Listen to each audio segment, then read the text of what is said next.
What do you get when you take the actress Taraji P. Henson and the comedian Monique into an artist studio?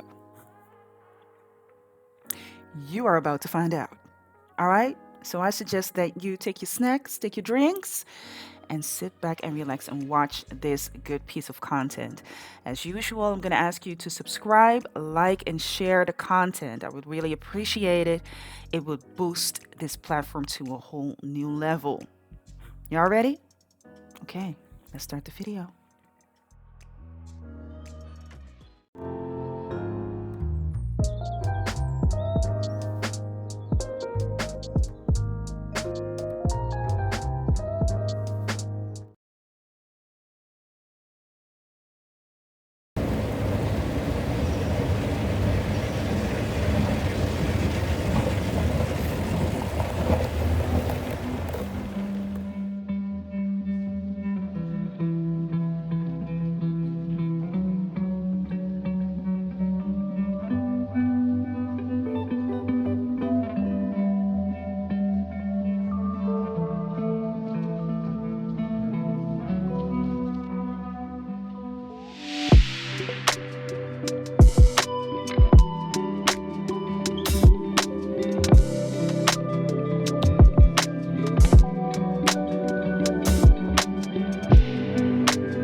So a huge plus, of course, is that I'm now creating paintings.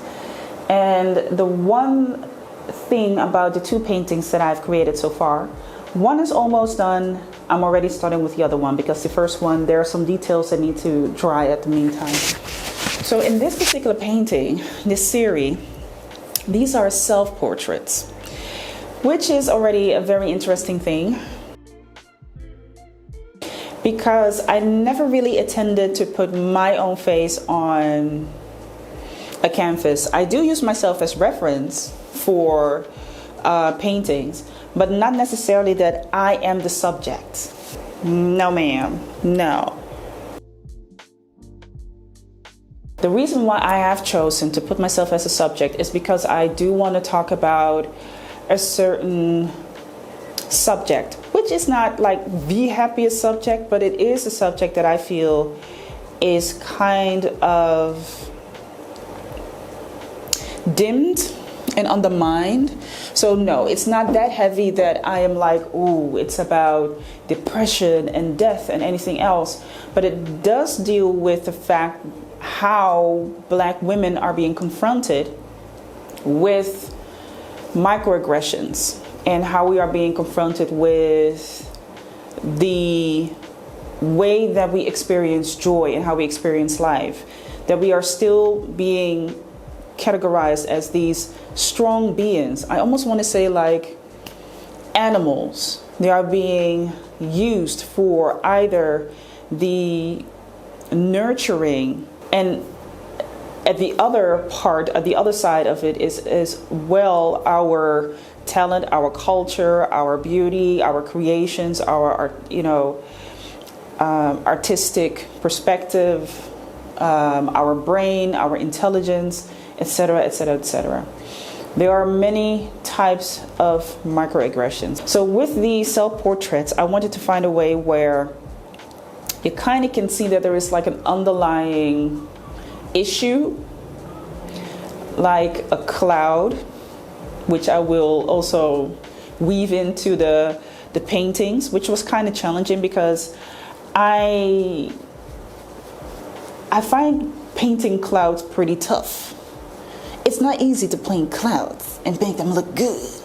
So that is definitely going to be a challenging factor, but I'm willing to take my time with it. It's not something that needs to be, done right now, but I want to take my time so that the element, the symbolic element of it, it's clear. So there are so many particular elements in the painting that show us that there is just no way that we basically can just show how beautiful we are without actually having to be concerned that we are constantly being, oh, excuse me. But the purpose of it is that you show the world how beautiful you are. The purpose of it is that you show the world how much of your talents you possess. There are so many examples of what we can see right now in the media, in popular media. One of them is what recently happened with the actress Taraji P. Henson, as she was part of the cast for the movie The Color Purple. Now, I've seen The Color Purple with Whoopi Goldberg. So there's actually the film version of the play. They re-filmed it.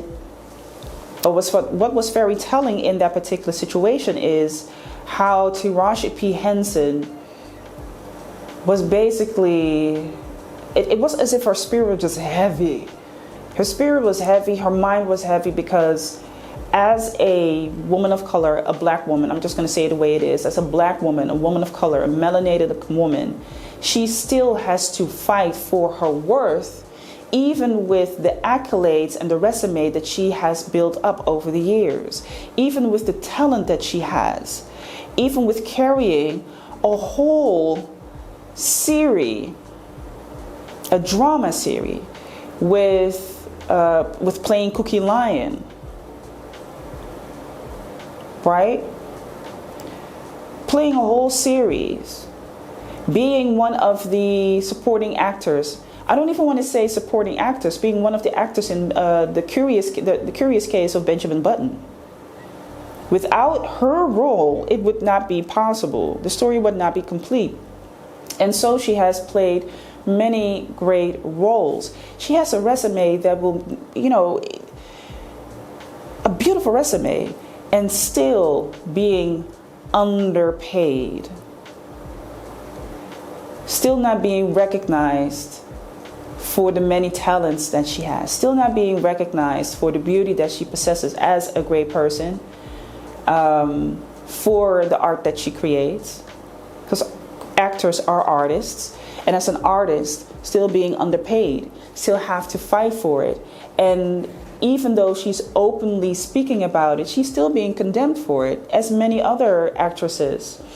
I think the actress Monique had to deal with that as well. That was openly discussed from different angles, of course. And whatever perspective you might hold on it, my purpose of taking this as an example is to show you clearly how that can play itself out. How women of color, men of color as well, but women of color come absolutely last.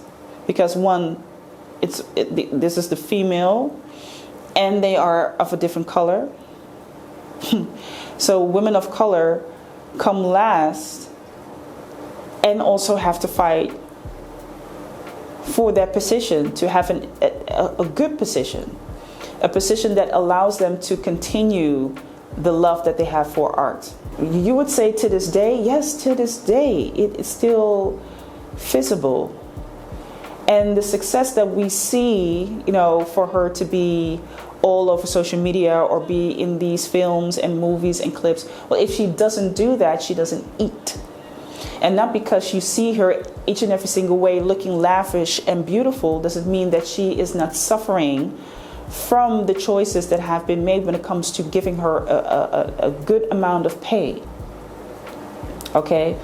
So this is not to, I'm not going to be team this or team that. This is not to discuss, how high her pay needs to be, but people need to be treated fairly and still not being done. So with the painting, I definitely want to highlight that. That there is always this really twisted thing about wanting to show your gifts, but not understanding how these gifts are kind of working against you, as if there's always an underlying danger. There's a danger in the background that you always have to be aware of, and you're so protective over your craft, but you cannot hold on too much to the craft because that is the reason why you're doing it, so that you share it with other people, or your intelligence, or the work that you do, even if it's not in the arts. You're here to share it, right? To let other people enjoy from it, so that you can be treated and paid fairly from it. Where Dolce Vita is openly showing you the laughter and the worth, the high worth that joy has, the self-portraits actually show you that there is this underlying creepy thing when it comes to recognizing your art. People wanting to have a piece of it, and they're all like, ooh, eyeing over it. But the moment that you say, well, listen, there needs to be a pay for it, it's like, we beg to differ. Because we believe that we have a right to whatever it is that you have, and this is what we want to pay for it. Excuse you. Let me have a sip. I'm also very happy with the way it turned out, that I worked so steadily on it. When I compare that to the pace that I used and implemented last year, but I'm not gonna hassle myself for that. It's what it was necessary. This is what I could do at that particular moment. I think I just got a lot more inspiration to explore. And when you find your thing, when you find your thing, the way that you create paintings, the way that you create your idea, you now find your lane. So I am confident in my lane. You can compete with me in my lane. I can look at somebody else and be like, damn, their work is so good. And at the same time, I'm like, yeah, and mine is too. I know it's just a matter of time when it tilts over. I don't know into what yet, but it tilts over. But it's all up to me, right? And y'all, you know why I'm saying that? Because y'all need to share this thing. All right. share, like, subscribe. I saw that there are a couple of new subscribers. Welcome to the channel. Welcome to the page. I'm so happy that y'all are here. Comment, like, and let me hear what it is that you got to say about the work. All right? Good. Now I'm going to work for real, for real. See y'all next time.